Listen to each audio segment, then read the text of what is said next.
My name is Pat, I'm from Michigan, and I have 32 teeth. Cool, okay. Just a reminder, everyone, the check-in question is, what's your favorite color?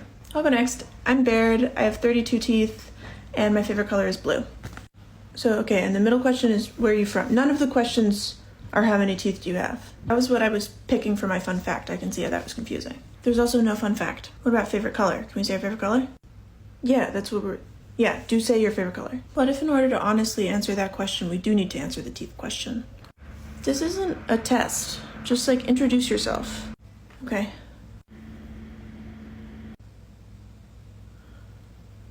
I have 31 teeth. I think the question was, how many teeth would you like? TBTL. Guess what day it is? Guess what day it is? It's Friday. Friday. Gotta get down on Friday. Everybody's looking forward to the weekend. Here's the 1-0. Swung on, there it goes. Deep left center. That ball is high. It is far. It is gone. But caught. It's embarrassing and it's gross, but at least it's kind of funny. You know, a lot of people may not know this, but I happen to be quite famous. I've only ever said I love you to two men my entire life. Stone Cold Steve Austin and a guy in a dark club who I mistook for Stone Cold Steve Austin.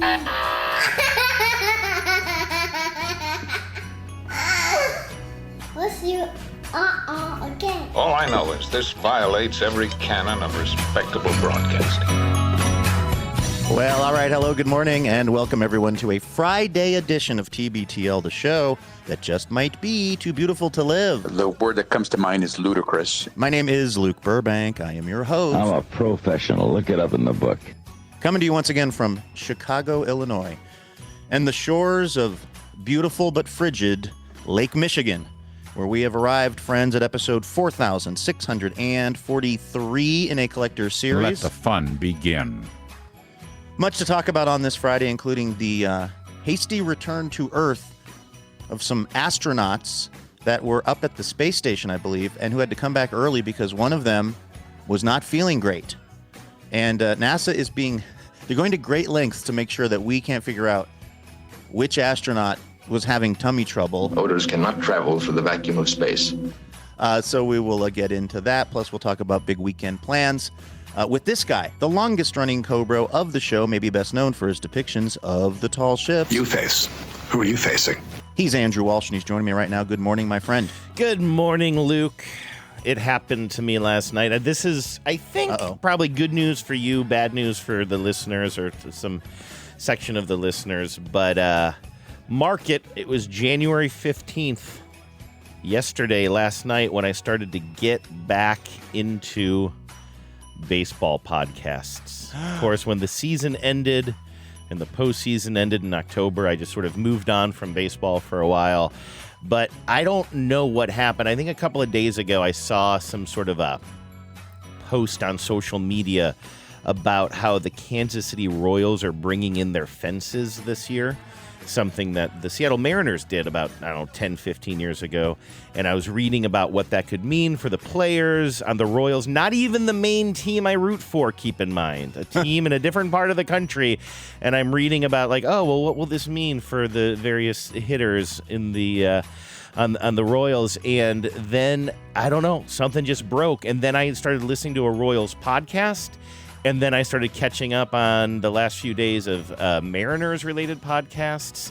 And now here we are in mid-January, and I'm jonesing. I'm itching for baseball. The problem is everybody's already talking about the 2020 season like it's definitely going to be shortened if it happens at all because everybody's already preparing for a labor strike. Did you know that?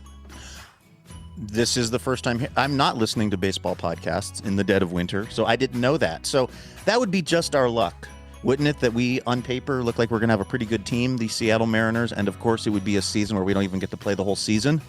Yes. Now, this is 2027 we're talking about, so everybody feels okay. So 2026. We'll get 2026. Yeah, but people are talking along the lines of contract agreements. Like, is this going to change how the Mariners are going to approach off seasons and 2-year contracts? If it's kind of a given that the second year is not going to be a full season of baseball, and like on 2 different podcasts, like covering different teams, this was at least part of the conversation, a consideration, and it's amazing to be listening to these shows in literally mid-January of 2026 and already like prognosticating what might happen in 2 seasons from now, given that there's probably going to be some sort of a shortened season.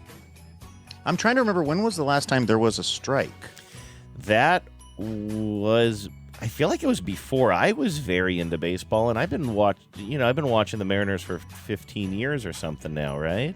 Yeah, I forget. There was one a while ago. When I was a kid, I remember the NFL went on strike. And I remember watching the replacement Seahawks. The replacement Seahawks? Oh, I didn't know they did that. Yeah. They kept the game going with scabs? Yes, they played NFL football with guys that nobody recognized. That's interesting. How did that go? Well, I was a kid, so I didn't really know any better. So I was like, yeah, they're wearing Seahawks uniforms. They're running around. I'm in for it. Sure, okay. But yeah, like nowadays, I don't think I'd be that interested in watching a bunch of guys who couldn't make the Seahawks, but were willing to cross the picket lines. Yeah, right. Yeah, I don't know how I'd handle that. Now, the reason I bring this up is actually, though, not related to anything I said. I got a little bit sidetracked there. What I wanted to tell you, and this is related to something that's going to be very important to you, I think. Okay. And literally none of the listeners, but you and I are on a sports text chain with our friends called the Fun Loving Criminals. You know that. Most of our listeners know that by this point. Last year, for part of the season, we had a player named, I want to say Donovan Mitchell, not Donovan Mitchell. Who was our Donovan last year? Donovan Solano. Donovan Solano. My apologies. I was blanking on that. And because of that, and because of my love, or at least former love, of the musician Donovan, it led to a lot of good Donovan-related spoofs. Wordplay, images, memes created by yours truly. That's me. Mm-hmm.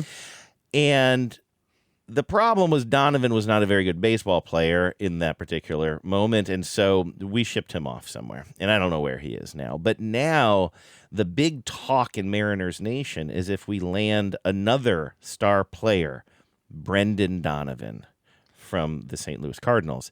And I had to I didn't put this on the main chain last night because I figured you guys you have no idea what's going on. You're not thinking about baseball. You're thinking about football right now. But I did reach out to our friend Durs and said, that if we land Brendan Donovan, it means we have a new lease on life when it comes to Donovan-related humor on the text chain. That's not nothing. That is a little ray of sunshine for me on a gloomy January day. Now, here's my question. Did you save all of your Donovan-related memes that you made? And do you have a special file for them? And what is the folder called? You got to have memes ready. You got to hit them with the memes. No, unfortunately, every meme known to man. The only meme that I actually remember making actually had Donovan Solano's face on it. It was a remastering of the famous photo from the Donovan record, "A Gift from a Flower to a Garden." Only I replaced Donovan Lech's face with Donovan Solano's face. I gotta say, this. Yeah, some of my best work, honestly. It was pretty smooth. I don't feel like that particular image would shift over to the Brendan Donovan era, and God, let us hope we actually have a Brendan Donovan era. But I feel like I can create something new for y'all. Yeah, I don't think it's funny, the amount that you think about Donovan the singer versus the amount that I think about Donovan the singer on a regular basis there's a fairly wide gap. Sure. In how much. So when you put that Donovan Solano meme out with the cover of that Donovan record, I had no earthly idea what you were referring to. Oh yeah. Until you explained it to me, because you were sort of like assuming that everybody knows what the cover of, what is it, From the Earth to a Flower? Or you're just playing dumb now. It's obviously called A Gift from a Flower to a Garden. I think that you're assuming that everyone just knows what that album looks like, just, sort of immediately, and that is not the case. So what you need to do, if we do get Brendan Donovan and you're going to send more Donovan memes, I need you to give me like a heads up, like incoming.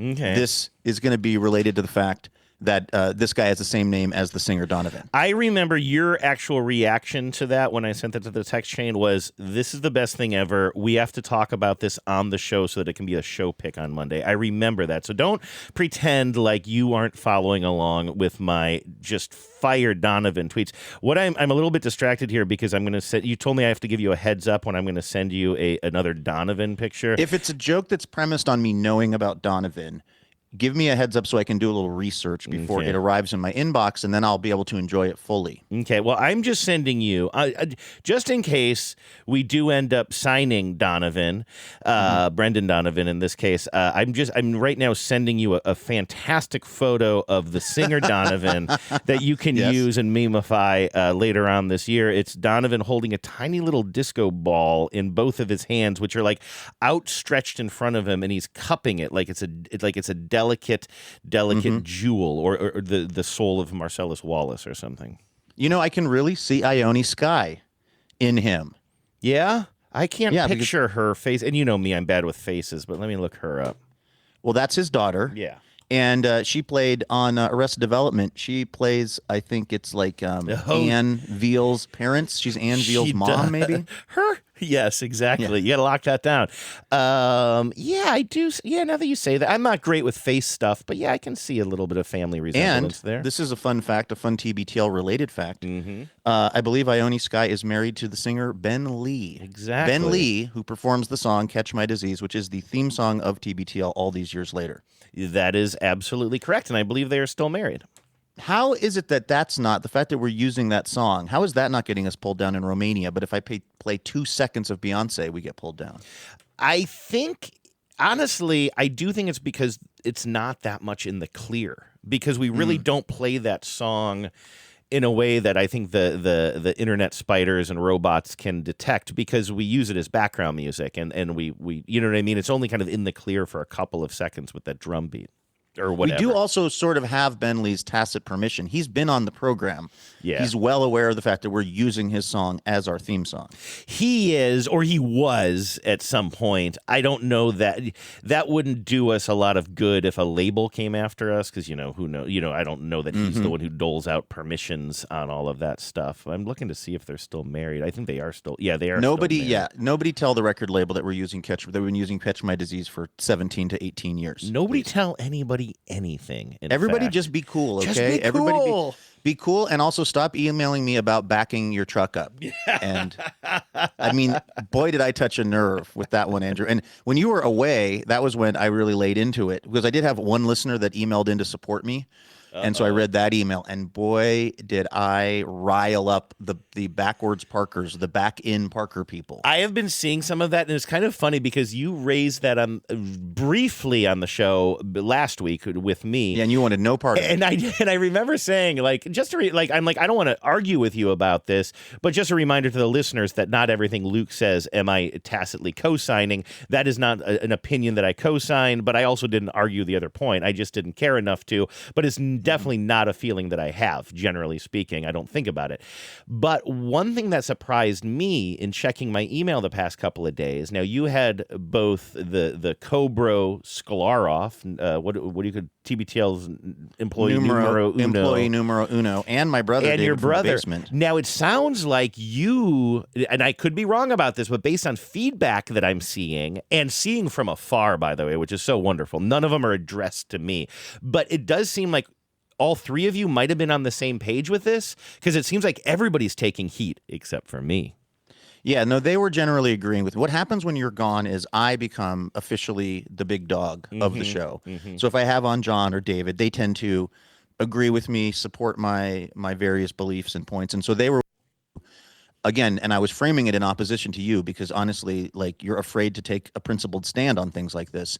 But they were basically agreeing with me. And then we were actually talking about, and this probably also got the listeners mad, I feel like there is a certain like area that's adjacent to like a suburb, so like an area that's adjacent to a city where you start to get a proliferance of really large trucks that aren't being used necessarily for like truck jobs. They're being used to take people to volleyball practice.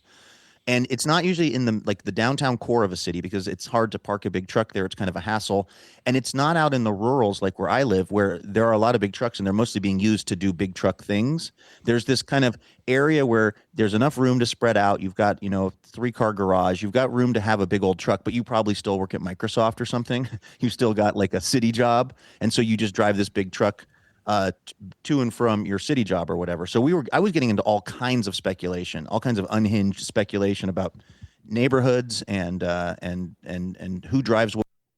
So yeah, there was a lot going on show while you were gone that did tick the listeners off, and you missed all of those strays. I'm happy to report. Well, I will say this.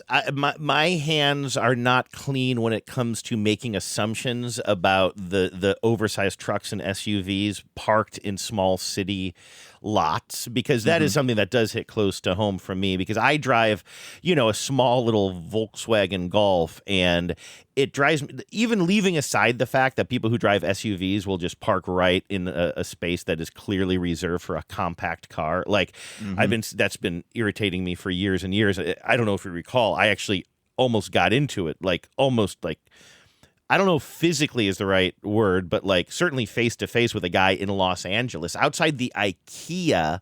I can't remember in where Burbank? It was probably Burbank. Now that you said that, I don't know if I would have been able to pull that, but that's probably the IKEA we would have gone to. And we were parked in a parking garage, and we were in a compact car spot. And when we came back out to our car, a big SUV was parked next to us. I consider all SUVs to be big, so I don't know. Just an SUV was parked next to us in another compact spot. And this was especially rare for me at the time. I think I got a little bit more lippy as years went on. But as Vives and I were loading our goods into our car, the people who were driving the SUV approached their car. They were done shopping too. And I said, an SUV is a compact car, huh? The guy's like, what'd you say? What'd you say to me? What'd you say to me? And I certainly did not. I might have said it again or something, but then we drove away. I didn't really. I'm sure Were you in the car already? You were in your car. So I don't think so. I think I said it when I was standing at the trunk, and I'm trying to even remember what car I would have been driving at the time. It's all a little bit fuzzy. This was in LA, so 10 years ago or so. So, that is something that drives me crazy. But even leaving aside the whole compact car thing, there are just when I go to places like the QFC, the grocery store that I go to, it's in the city, and the parking spaces are more narrow than they might be elsewhere, and then somebody comes in with their giant truck and doesn't even try to stay in one spot or stay between the lines. Well, there's that move too, which is I'm going to actually intentionally take up 2 spaces, which just seems quite rude to me. Yeah. Do you know that I didn't realize until way too late into my adulthood that when it said compact on a parking spot, that was to basically indicate to you only park here if your car is relatively small?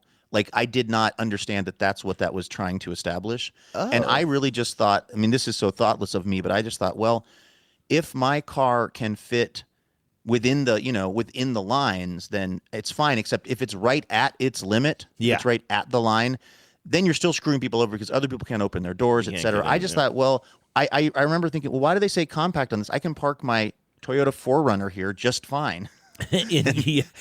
in the compact side, but I didn't even realize how rude I was being. Well, I do think that is one of the things, and I'm trying to be a little bit more chill because I feel like we have a voicemail here that is I haven't even previewed it yet, but it's somebody reacting to what I was saying about people kind of in the area that we live now, the Pacific Northwest. I sort of notice a lack of physical awareness, and people seem to be sort of just kind of in their own little worlds and not really noticing if they're blocking a sidewalk or an escalator or whatever. And you and I talked about that, and I tried to be respectful, but clearly it's a frustration of mine. And I have a voicemail here from somebody, and it just says, inconsiderate people or something, and I don't know if that is. I feel like I have not taken enough slings and arrows. Believe it or not, Luke, going back to you taking slings and arrows, sometimes when I say something that I'm embarrassed about or I can see the argument against me, I kind of brace for a bunch of emails and people saying, well, you didn't think about it this way, and then when they don't come, I'm sort of left with this sort of I don't know, phantom complaints against myself. In the immortal words of Bruce Springsteen, you're down like a dog that's been beat too much and you spend half your life just to cover it up. That's exactly what I was going to say as somebody who Born in the likes USA. to Born in quote the him USA. a lot. Yeah, thank you for powering out of that there. So anyway, I don't want to go on another rant today about how people don't care or whatever, but it is interesting to know that some people might just like, and maybe that kind of ties into it a little bit of that regional theory I have a little bit, that people are just like, I don't know, I fit here. I don't think people are going around, especially in this part of the country, trying to be rude. I just think it kind of goes to the driving slow in the passing lanes and stuff too. It's just like, I just think that people around here just don't think about it as much,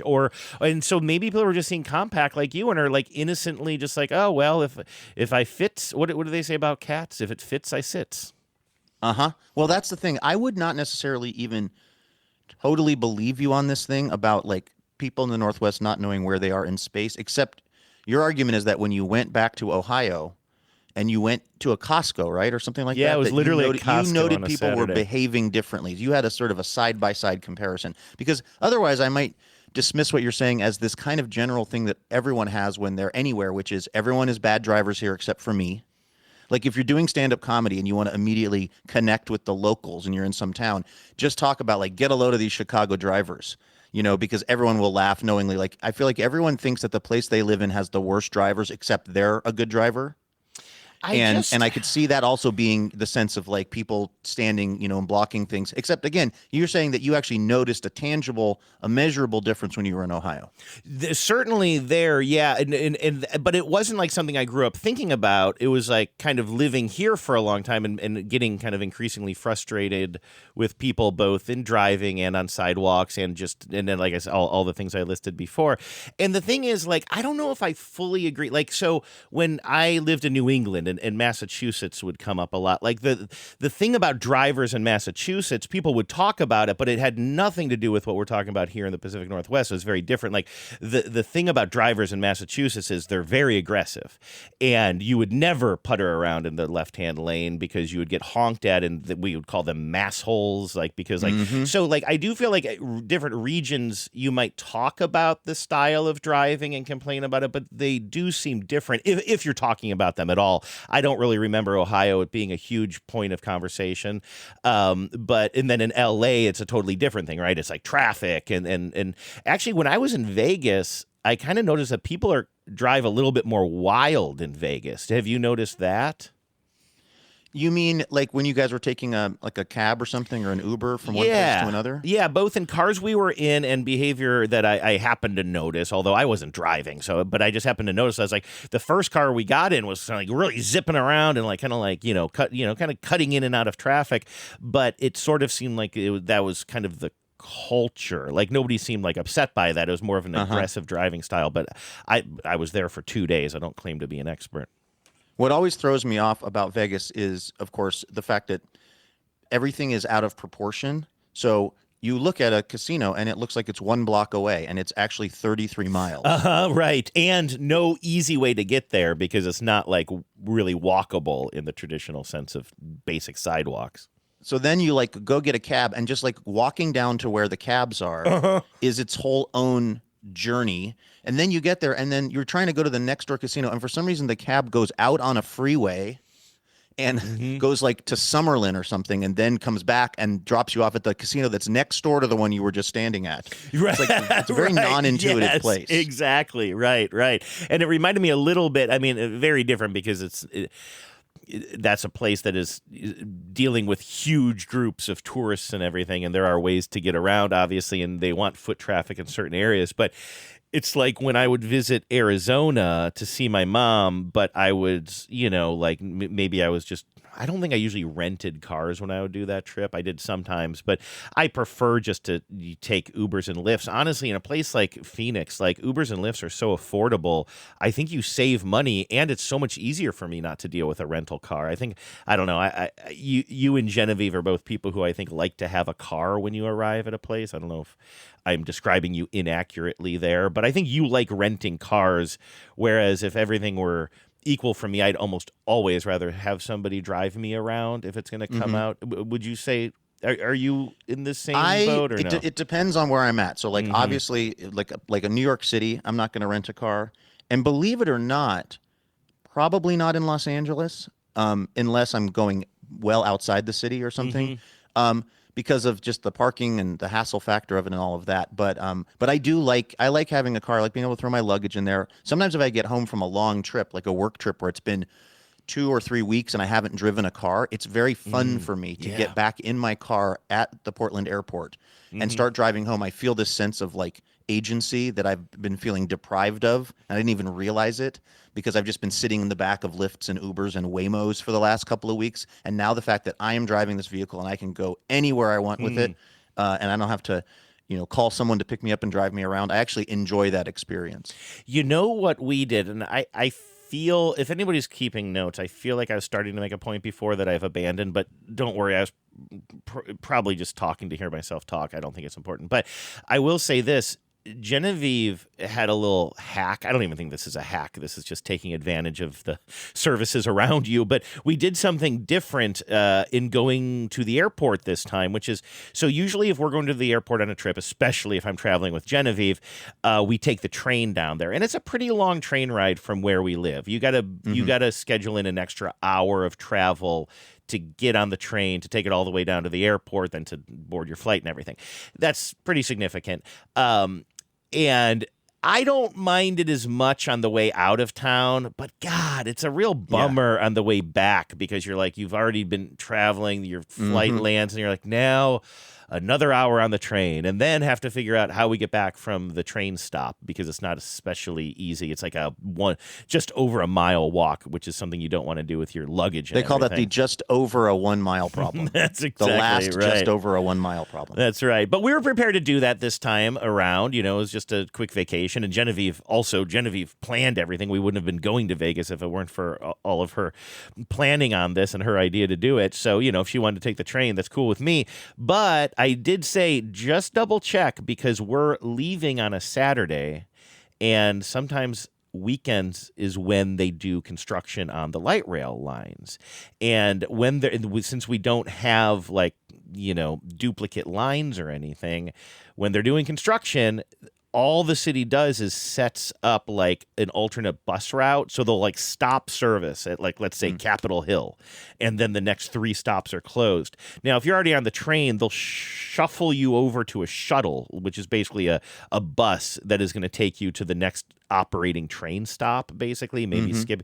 And so Genevieve looked it up and she's like, you're right, there's construction this weekend, which means we already had an hour-long trip to the airport, but then we're going to have to get off at some point, take the bus a couple of stops, get back on the train. But we also didn't really want to take a car because, and again, I know this sounds cheap, but it's really expensive to take an Uber or a Lyft to the airport from where we live. Yeah, it's like $100. It's $100 pre-tip, yeah. And so Genevieve is like, we'll just take the train. I'm like, that's fine. Absolutely. Whatever you want to do is fine with me. But then Genevieve's like, wait a second. I found a place where we can park. It's not the official parking spot of the airport, but one of those places off campus, off airport campus. Somewhere in the greater SeaTac / Des Moines area. Yes, exactly. It was actually underneath Lovers, a store for lovers. But we found a place called, what was it? It was a funny name. Park and Jet, and it was $50 for however many nights we had to park our car there, 2 or 3 nights, and we got in our own car, drove down to Park and Jet, and they jetted us to the airport pretty dang quickly. It was a very smooth experience. And so instead of spending $200 on lifts or 2.5 hours round trip on trains, it was a $50 solution that worked really well. And I know it's such an obvious thing, but I just get stuck in my habits and think about, well, this is the way I go to the airport. And now this has sort of opened up a whole new world to me. I think that Master Park down there, they'll actually if you upgrade, they will literally wash your car and vacuum it out so you actually get your car back. Yeah, isn't that smart? Yes. I wonder how much that goes for. Our car needs some cleaning, man, some real detailing. That's one of those things that changes my overall experience of the world so dramatically, and yet I don't do it enough, which is to run my car through the car wash and then vacuum it out. Yep. My emotional well-being is directly related to how messy my car is. Yes. And I just drive around most of the time feeling bad because it's there's just a bunch of just a bunch of crap in there. And this is I've been talking a lot about this with Hannah on the Spotless podcast. this is the time of year, and I try not to complain about winters too much here because I don't mind them. But the one thing is, as somebody who doesn't have like a garage or a garage that I can pull my car into. In fact, I literally was telling Genevieve this on the drive home from that Park and Jet. I was just saying that like the one time that I'm sort of envious of more like kind of suburban living where you might have a house with like a 2-car garage and you only have one car or whatever, and you can pull in the middle of it and have a bunch of space around you. Like that's how I grew up, with like kind of these big garages, right? Where it didn't matter if it was winter. You could still go in there and vacuum the car out and do all kinds of cleaning. But me, like, we get to this time of year and it's constantly wet, and I think our car has some sort of a seal problem, as in we have a loose seal in the back seat that keeps barking at us. No, like Mother boy. For years and years, I've known that we have some sort of a seal problem in our car when condensation will build on the inside of the windows and everything, which is obviously not right. And somehow there's something that is getting onto the seat, and it's not wet when I sit down on the seat, but there's this big water stain that has been accumulating on our cloth driver's side seat. And every time I get in my car, Luke, I feel really bad. Like I feel bad about myself. I feel bad about like everything you just said. And of course it's winter, so like we've been tracking in leaves and dirt, and like it's just like the car about this time mid-January is as messy as it ever gets, but I don't want to go out there with like all of my equipment of like my shop vac and or even my portable vacuum and a bunch of bottles of cleaner and everything. Like this weather is terrible to do it in, so I'm doing nothing about it. But you mentioned your mental health. Like that is no joke. Like when I get in my car right now, I get a bad feeling. Yeah. Do you have one of those steam cleaners? Not a steam cleaner, but like an extraction cleaner that sort of shoots the liquid out and then sucks it back up. Like, is that what you're talking about? Yeah, I guess maybe not steam. I bought like a Bissell. Yeah, I mean, and that thing has changed my life. I'm like looking for things to clean in my house with that thing. It is so satisfying. Is that relatively new? Yeah, I think, well, in the last year or so. It's green. It has a little reservoir. Yep, literally the one put in the we little have, solution probably. or something. Little handle like, you can carry it. Like a little it has absolutely changed my life for like upholstery and stuff. And like I had that in the Madrona Hill studio. I had this. There was a giant coffee stain on the carpet for like where I had dropped a full entire cup of coffee once, and that, you want to talk about a bad feeling? Yeah, that just made me, every time I would see it, I just felt like my life was not going well. And then I got that Bissell thing, and I got down there, and I completely removed it. It was very, very satisfying. I love that. I'm kind of surprised we didn't talk about that. I have one of those things too. I don't use it probably as much as I should. I was using it on the carpet. I gotta say, in fact, I wonder, that might have been a gift Genevieve got me one year, and I really liked it. But I didn't realize how much work it was going to be to get down on my hands and knees and do a whole area rug with it. Yeah. And so I love it for, like you said, like I can't wait for the weather to get nice. It does take a power cord, so I'll like plug it into an outdoor socket or whatever and really like kind of take care of the car. I cannot wait, but I don't want to do that like I was saying, like in this rainy weather or whatever. It just seems self-defeating. But anyway, I love it for the car. It does a really good job, but I think we originally got it because maybe one of our area rugs was getting kind of grimy, and it did a nice job, but you have to get on your hands and knees for like a long time to do a whole rug, right? Like it's like, I don't know, 45 minutes. I've told you about my carpeting problems, right? Which is that I had new carpet put in the upstairs of my house and on the stairs, and it's white. I don't know what I was thinking, and it always looks dingy. And I kind of feel like it was irresponsible of them to sell me white carpet. I feel like they should have said, whoa, hold on, buddy. That's a terrible idea, and here's why. Like, they just acted like this was totally a fine decision on my part. And every single time I walk up and down the stairs, I regret deeply the decision to buy white carpet.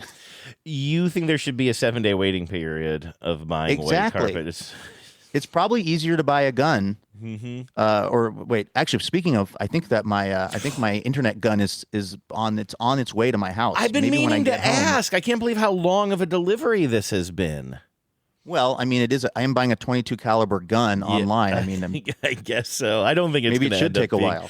22 caliber, but I've been meaning to ask about that. Yeah, that's been in my head a little bit. I'm really interested in hearing. I think it's going to be kind of a janky pellet gun, and the people who sell the 22s are mad that they're being kind of ripped off. That's what I'm expecting now. It was $25. So I mean, what could they possibly? What could they be sending me that costs them somehow less than $25 to manufacture? So. Thank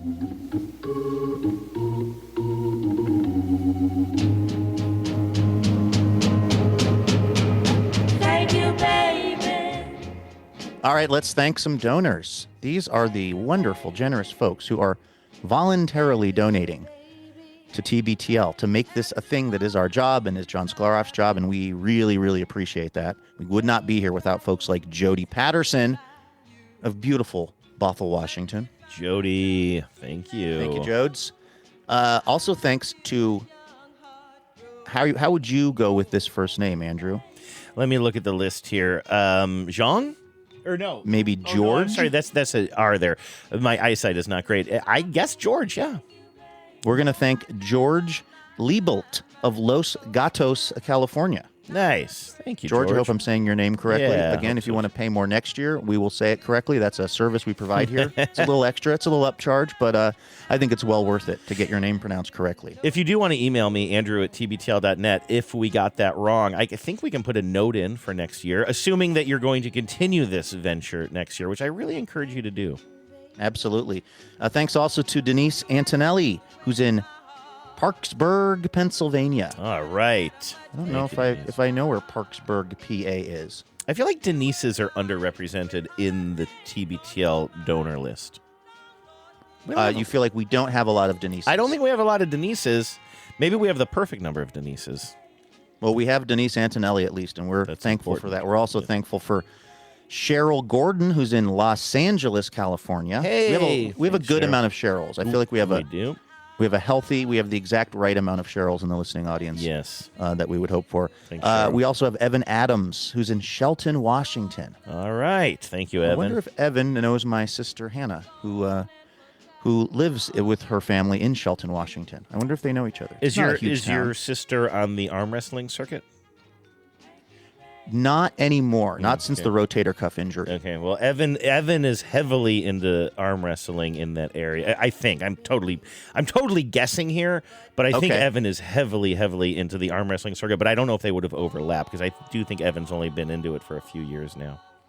I told you about the time that I entered the Washington State Arm Wrestling Championship, didn't I? No. This was my first foray into immersive journalism. I was basically like an intern at KUOW. And something came across the fax machine, which was like the Washington State Arm Wrestling Championship is going to be happening. Actually, by the way, in SeaTac, probably not far from where your car was parked. It was probably at like the parking jet at a site. sports bar. Yes. And they said, if you want to come down and cover it, I said, well, can I enter it? And they said yes. And so I did, and I recorded it, and it was pretty funny actually. I mean, just the speed at which I lost was breathtaking. Yeah. Like, I'm actually kind of surprised that they did let you in because I would wonder if there was a safety concern for people who were just doing it as a lark. Yeah, I mean, it was, I think if I remember right in the piece, I say something like, I'm trying to give a sense of just how absolutely spectacular my loss was, and it's like I'm just like, listen to this, and it's just like a half a second, you just hear my arm going thwomp. Oh my god! Like I could not even create any resistance. Did it for hurt? the guy. And no, but he was also in my weight class, which at the time I was probably like, I don't know, maybe 170 pounds. But this guy, 100 pounds of it was just his arm. His actual body was 70 pounds, and then just had this massive 100 pounds of arm. So even though we were in the same weight division, we were not distributed the same way, and it was. Yeah, I mean, I got the desired outcome, which was I was going to lose really bad. It was going to be embarrassing, but I was going to try to make a funny radio story about it. Well, what was he like? Because I think we all assume a sort of like a very a stereotype, right? Like big with a beard and tons of tattoos and probably like a flannel shirt with the arms ripped off. I think it was some real Larry the Cable Guy energy. Yeah, was it like that? I think I think the guy who beat me you pretty much described him. Yeah, I think that was pretty much his look, his vibe. Did he take off his hat, put it on backwards, and say, it's like a switch? That was when I knew I was in big trouble. That's when I knew I was in the movie Over the Top. That's right. And he's arm wrestling not just for his truck, but for his child as well. So yeah, isn't he arm wrestling to get his kid back? I believe that is part of it. Custody. Really weird custody situation in that state. Yeah, and his means of making money to support said child. We're making money here thanks to folks like Dawn Taylor, who's in Wellesley, Massachusetts. Wellesley, hey, that's where Genevieve went. Wellesley, Mass. And that's the college in Wellesley College is probably the main industry in Wellesley, Massachusetts. Is that the big thing going on there? Gee, I can't speak to that, but that would be I can't speak with any authority on that, so I'll speak anyway. But that would be my assumption. That'd be my assumption. Well, Don, Wellesley got thank you going so on? much. Thanks to all of our donors for keeping TBTL in business. This is 100% listener supported, and we are grateful.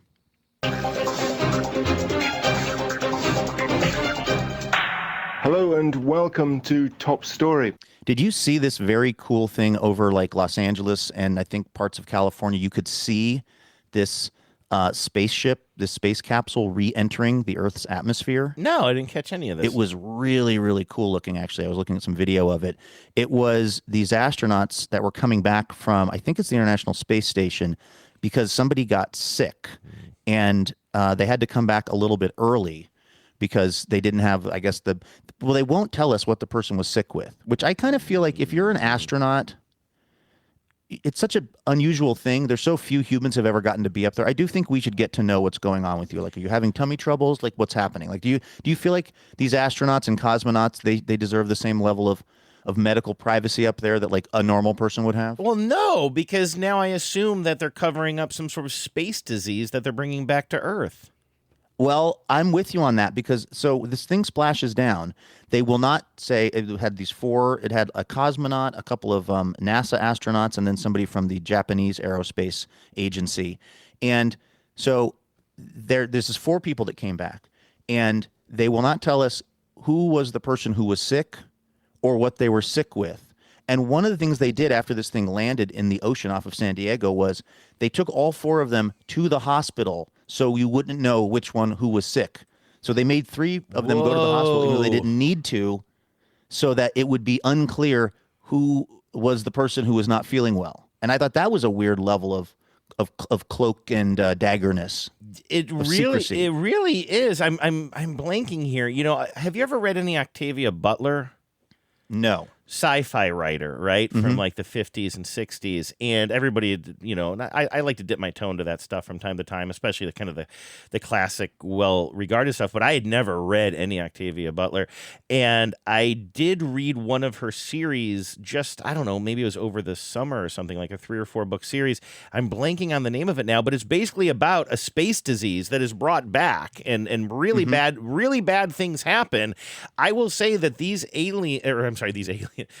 the fact that I'm already calling them aliens. The fact that they sent all 4 of these aliens to the hospital to cover this up is a red flag. No, I mean, it's really strange. It is really, yeah, it's not like they're just casually not releasing information. They are creating, I can't say the word. They're going to great lengths to, and then they also had a photo of all 4 of them individually as they were getting like pulled out of the capsule. And they're all smiling and they look normal. Like I was trying to read the faces to see if one of them was grimacing. One of them is just like walking a little bit tighter, kind of pinching their butt cheeks a little bit. I was trying to get a vibe. They all looked totally fine, which then raised the question: well, was a person even that sick? Like, why did you have to come back? They all looked fine. They were able to walk under their own strength. Nobody had anything, protruding or hanging off of them. Like they all seemed basically fine. But yeah, I thought that was kind of odd. I feel like because how the human body responds to being in space is an interesting question, and I feel like it should be basic. It's also if it was the NASA astronaut, it's our tax dollars at work. Don't we, the hardworking American taxpayers, get to know if one of our astronauts is having diarrhea? I think so. Yeah. I think we should be able to get high-tech photos of said sickness. Ugh, that's rough. Clay's Ark was the name of the book. It was a trilogy called The Pattern Master, by the way. I don't know if there's any Butler heads in the audience, and you can tell me the next thing I should read by her. But let's see here. It deals with a colony of people who have been mutated by a disease brought by astronauts back to Earth from space.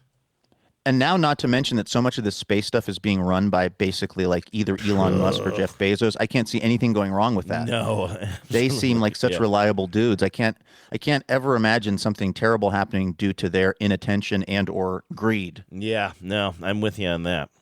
Here I go once again with the email. Every week, I hope that it's from a female. Oh man, it's not from a female. All right, emails or V-mails before we head on out on this Friday? Yeah, I have 3 audio messages here, Luke. I referred to these earlier on today's podcast and even last week, I think. So these were all sent in as voice memos to me. You can email me, andrew@tbtl.net, or you can call the voicemail line, 206-414-8285. That's 206-414-TBTL. These 3 voice memos, 2 of them come from a listener named Jeffrey, and the other one comes from Biagio. And I'm going to tell you the subject lines, and you tell me which one you want to listen to, okay? Okay. One of them is labeled, and again, I haven't heard these, so it's just based on what I think they're about. Cat stove. And I think this is going to be related to the time that Bingo almost set his tail on fire during a recording of TBTL. So I have one that says cat stove. I have one that says inconsiderate people. And I have one that says applesauce and font comments. Let's start with inconsiderate people. Inconsiderate people, okay? And we are going to listen to this from Jeffrey. Again, I always get very nervous when I don't vet these things. So, Jeffrey, please, I hope you aren't using super abusive language. Hey, Cobros. Listener Jeffrey and Eugene. I'm currently listening to you guys talk about the regional differences and how people are considerate of others. And I wanted to weigh in with my experience. I moved to Eugene from the Cleveland area about 30 years ago. Cleveland. And Another to this day, expat. I still struggle with how inconsiderate people are out here of others around them. I experience this in grocery stores, walking around town, even on hiking trails. People here tend to just act as if they're the only ones using a shared resource. And I've tried to make peace with it, and I don't act out over it, but I bristle at it pretty much every time I experience it. I feel like we're piling on. That's my 2 cents. I feel bad now. I feel like we're piling on. I'm not going to raise this topic Well, it's obviously anymore. There's a lot of hostility coming out of the Cuyahoga Valley. Absolutely. Directed at my people, the Pacific Northwesterners. Absolutely. I don't want to create a regional war. Can we listen to this cat stove story from Biagio? All right, let's take a listen to this. Hey, Luke and Andrew, Biagio, Duluth 10, calling in from a catch-up I'm playing on episode 4601, I believe, if the number's accurate. So the cool thing is we are hearing from the astronauts. Biagio is one of the people who is in He's space. the one that was sick. Yes. And they're talking about caring for cats and how much they don't care how much we care about them and fire. Well, I have 2 cats at the house, and both are completely absent-minded to the wood fireplace I have at the house. They constantly sit directly underneath it, which I worry about, but then I have to put my hand underneath to make sure that it's the proper temperature. And remember that heat goes up, and actually it's relatively cold underneath the stove, and they're just getting a bit of radiant heat.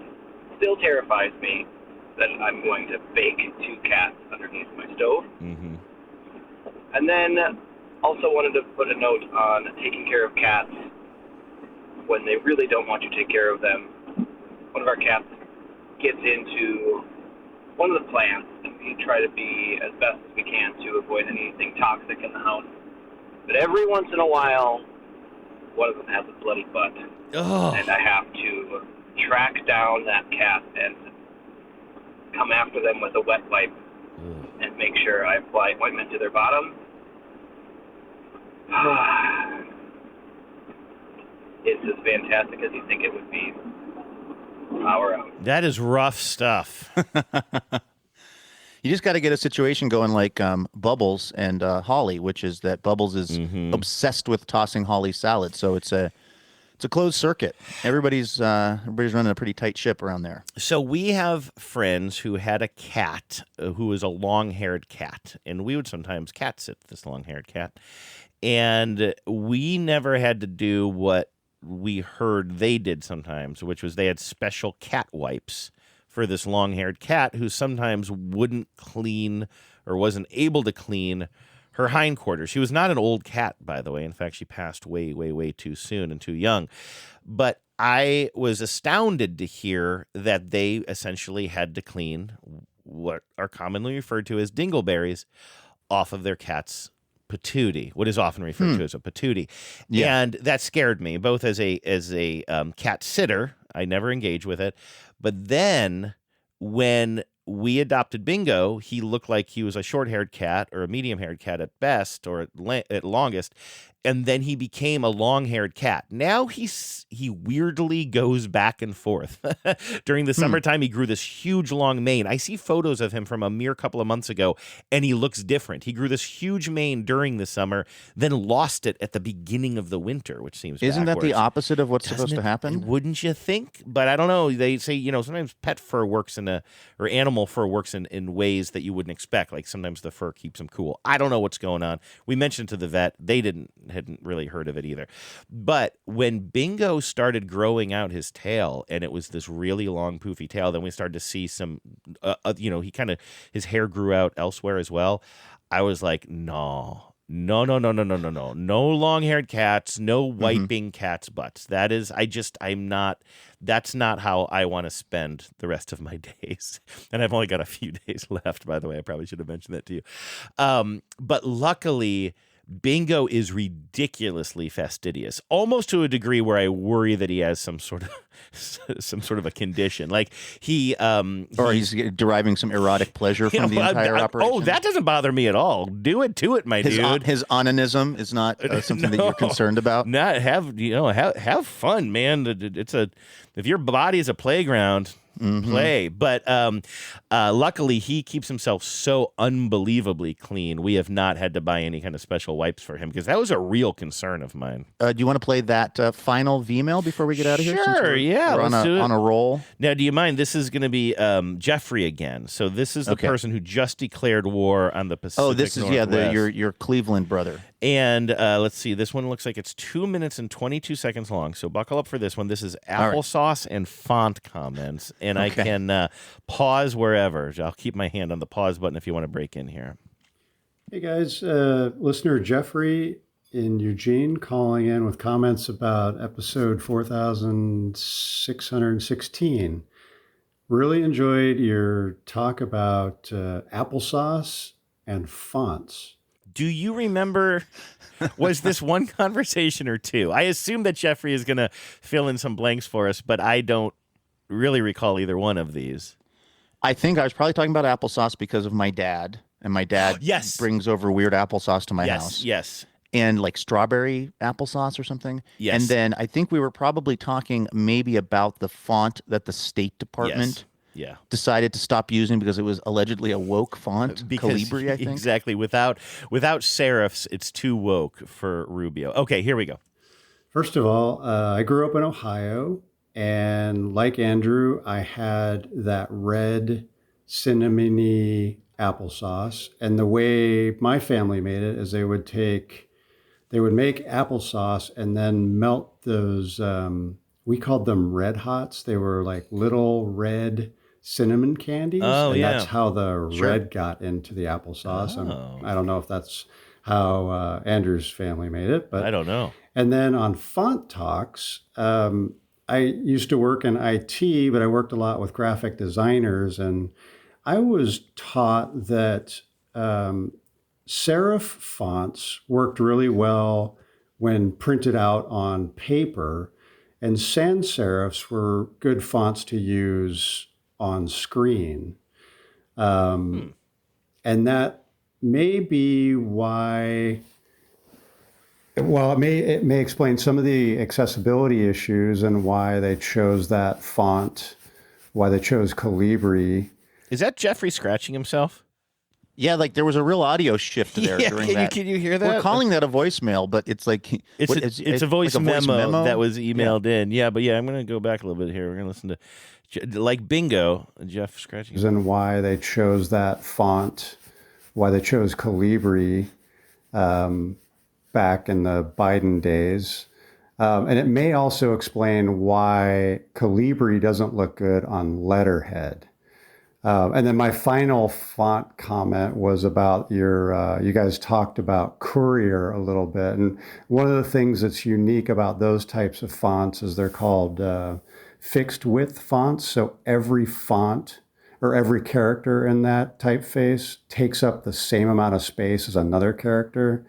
So in more modern fonts, like an I would take up less space than, say, an M, but in a fixed width font like Courier, they all take up the same amount of space, which gives them that sort of typewriter look, because that's the way typewriters worked. Yes. Anyways, hopefully I'm not going to get sharp shot by some graphic designers on this and my information's accurate, but I thought I'd share some of that and let you know I enjoyed that chat.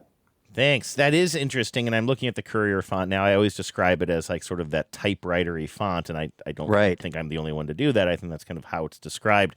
But I'm looking at it, and yeah, it is interesting. That is one of the things that gives it that typewriter-y look, is that everything is like equidistant. Right. Now, is that a serif font? It is a... It has serifs, right? I thought it was a sans serif, but I'm looking at it now. Yeah, it does have... It looks like the letter L has a line at the bottom of it, so I think that would be considered a serif, right? So it is a... What's interesting is when you type Courier font into Google to learn about it, it changes the entire page to Courier. Like all the results I'm reading now, it's like a little Courier. It's a little trick that Google does, yeah. But yeah, it is a slab serif. That's right, we learned about this. It's a slab serif font, so it does have a font, but it's just like a straight line. Because how could you have an L, a lowercase L, take up the same width as a W? You just put a lot of space around the L. I see. Yeah, okay. yeah, Gotcha. yeah. That's it. So it's all like this kind of equidistant, and it does look very antiquated. Mm-hmm. Next up, we're talking Garamond. I love talking fonts. I wish I knew more about design. That's what I should be doing. It's not too late.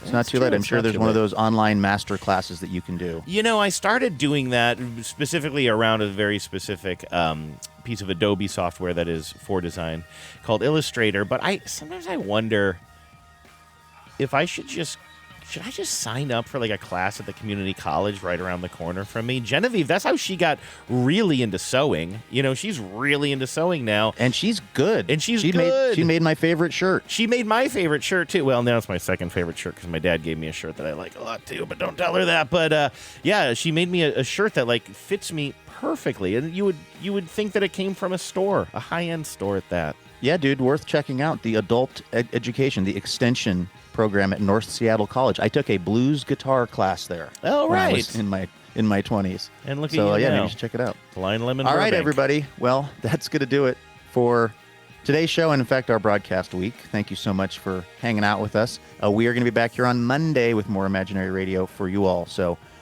we will see you then. In the meantime, have a great weekend. Everybody stay safe. Go Seahawks. And please remember, no mountain too tall. Oh, and good luck to all.